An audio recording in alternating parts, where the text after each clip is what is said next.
O déficit habitacional e a submoradia são problemas principalmente das grandes cidades. Ano passado, o Santos tinha cerca de 220 cortiços na região central. A prefeitura tem um projeto para tornar essas áreas vulneráveis em um espaço atrativo para a construção civil. A primeira ação é um prédio que deve abrigar 50 famílias. Corredores escuros que levam a pequenos lugares. Quartinhos, onde as pessoas se adaptam ao pouco espaço e condições nada agradáveis. Essa é a realidade de quem vive em cortiços, na região central de Santos.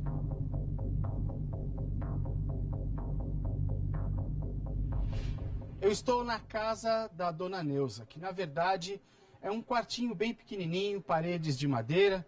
Tem uma geladeira pequenininha aqui, a gente está vendo uma televisão, um aparelhinho de som, a caminha onde ela fica, esse é o neto dela. É uma vida muito simples e tem todas as dificuldades de se viver em um cortiço, em um lugar como esse. Não é isso, dona Neuza? Viver num lugar tão apertadinho aqui é difícil. É difícil. Minha vontade era de viver assim, num lugar melhor, num ambiente melhor, ter uma coisa assim mais confortável para mim.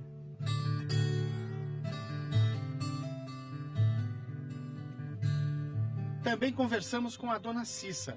Ela mora nos fundos do quintal de um imóvel que foi subdividido em vários cômodos. Dona Cícera vive aqui há 30 anos e já passou muita dificuldade.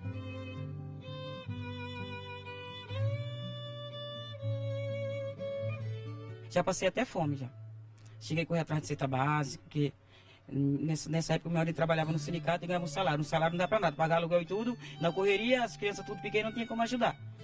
A vida de Dona Cissa é uma constante luta para superar a falta de espaço e de liberdade.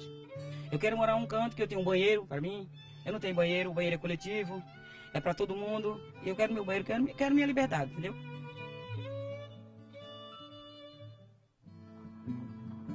Nesse terreno na rua São Francisco, próximo ao cemitério Paquetá, deve ser construído um prédio que vai abrigar famílias que vivem em cortiços. O diretor da Coab explica que o convênio já foi assinado. O projeto deve atender 50 famílias. O governo do estado está entrando com o terreno, de propriedade da CDHU. A Coab Santista, através da Prefeitura de Santos, vai elaborar e já está elaborando, os projetos arquitetônicos e urbanísticos já estão prontos. Está em andamento o projeto de restauro da fachada e logo em seguida, então, iniciaremos o projeto executivo. A previsão é que as obras sejam iniciadas ainda este ano. A previsão de início de obra é para o segundo semestre desse ano, com previsão de entrega em 24 meses. Perguntamos à presidente da Associação dos Cortiços do Centro o que acha da iniciativa. Ela nos mostra um projeto lançado em 2003, onde já era prevista a construção de prédios para abrigar moradores de cortiços. Ela tem esperança de ver o sonho concretizado, mas diz que 50 famílias é pouco. Existe muito mais famílias que moram em situação de risco, nos cortiços, e que pagam, não é ocupado, não é invadido, entendeu? Pois é, Dona Neuza, Dona Cissa e tantos outros. A esperança continua.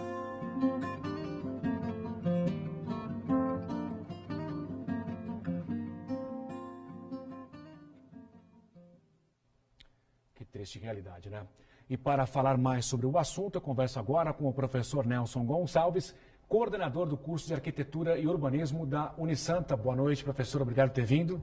Boa noite, Carlos. Sempre um prazer estar aqui com vocês. Prazer é nosso. Inicialmente, professor, eu gostaria que o senhor falasse a respeito desse estudo da Unisanta. O escritório modelo tem um estudo feito com a prefeitura, que fez um mapeamento, fez um grande levantamento da situação dos cortiços na região central. Professor, quais foram as principais conclusões?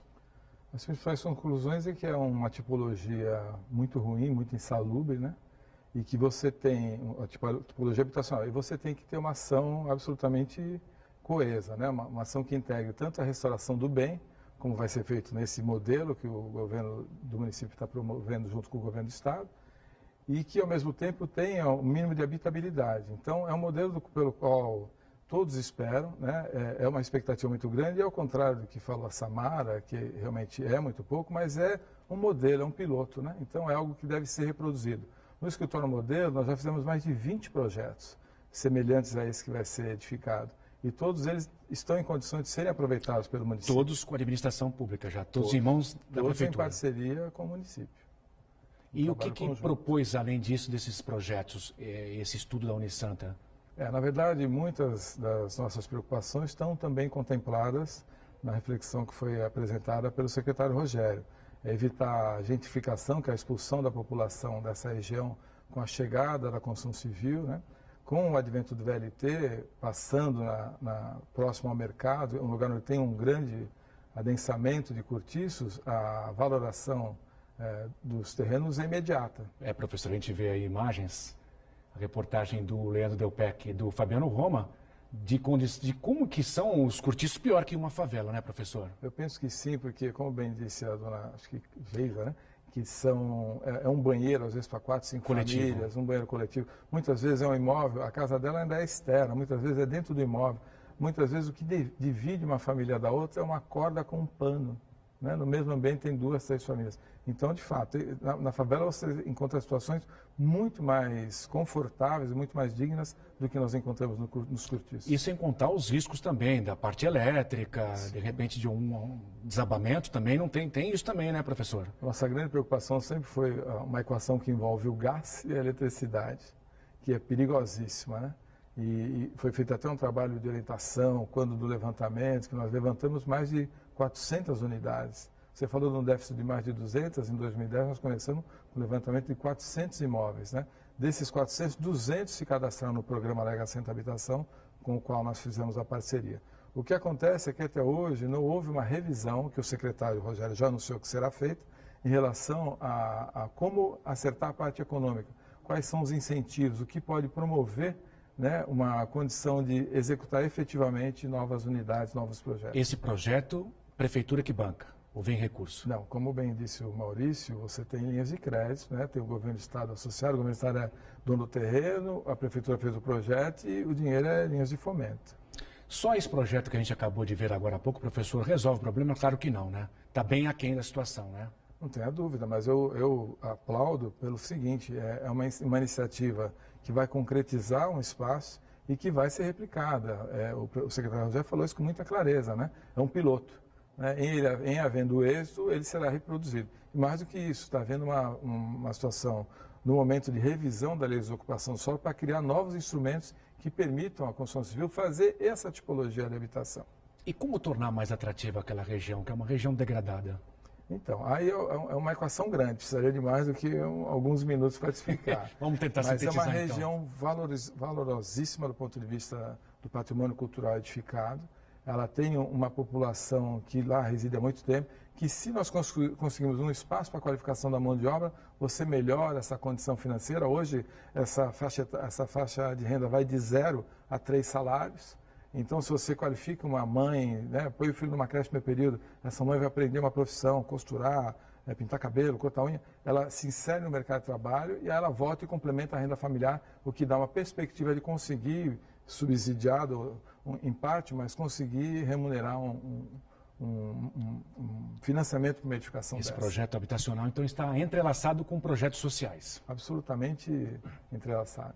E outra preocupação das autoridades, professor, é o que fazer para segurar essas famílias? Tem gente que acaba saindo, vai para um apartamento mais ou menos bom, claro que não é um tamanho, mas é uma moradia digna, e acaba voltando para uma submoradia. O que fazer? Então, aí tem que haver um trabalho social de esclarecimento, até de informar como se utiliza uma habitação dessa, né? Todos esses projetos têm uma retaguarda da parte social muito grande. A prefeitura é muito qualificada para fazer esse trabalho. Já tiveram outras intervenções, como no DIC, por exemplo, em que havia, isso na época da Telma, veja só, em que havia uma preparação das famílias para que elas pudessem ocupar a habitação. Eu tenho certeza que esse cuidado será tomado. Os condomínios, inclusive, têm reuniões, acompanhamento da Coab, da prefeitura, não é isso? Monitoramento. Claro, e tem uma outra coisa, que assim, você tem um meio de quadra, pode ser trabalhado para alguns usos coletivos. Nada te impede de ter uma lavanderia coletiva, nada te impede de ter uma praça no meio de quadra, desde que você consiga não trabalhar independente, lote a lote. Isso também é um trabalho que já foi feito, que já tem propostas apresentadas ao governo municipal. Professor, esse projeto Alegra Centro Habitação de 2010 ainda está muito aquém do esperado com relação à parte prática? Ele está por uma razão, é um ótimo projeto. O Alegra Centro Habitação é um projeto que não executou uma única edificação. No entanto, essa revisão nos deixa muito otimista. Esse exemplo do que vai ser implantado tem uma ligação intrínseca com esse projeto. Na verdade, há de se procurar outros instrumentos de valoração do bem, mas sem aumentar o valor da unidade. Né? Essa que é a grande dificuldade da equação, para que as pessoas possam ter acesso a essa moradia e, ao mesmo tempo, recuperar o bem. Voltando a falar na questão da conservação e da insalubridade da parte de saúde, problemas respiratórios, o levantamento também contemplou esse item, Sim. a questão da saúde? Sim, é o pior de todos, né? O que tem mais de doenças mais comuns? Não, na verdade, tudo que implica nessa insalubridade, tem muita umidade, mofo, tudo isso cria problemas respiratórios e por aí vai. Eu não saberia te dizer exatamente quais são, mas principalmente as crianças e os idosos são os mais afetados. Professor, muito obrigado pela participação, pelas informações. Uma boa noite para você. Obrigado, sempre à disposição.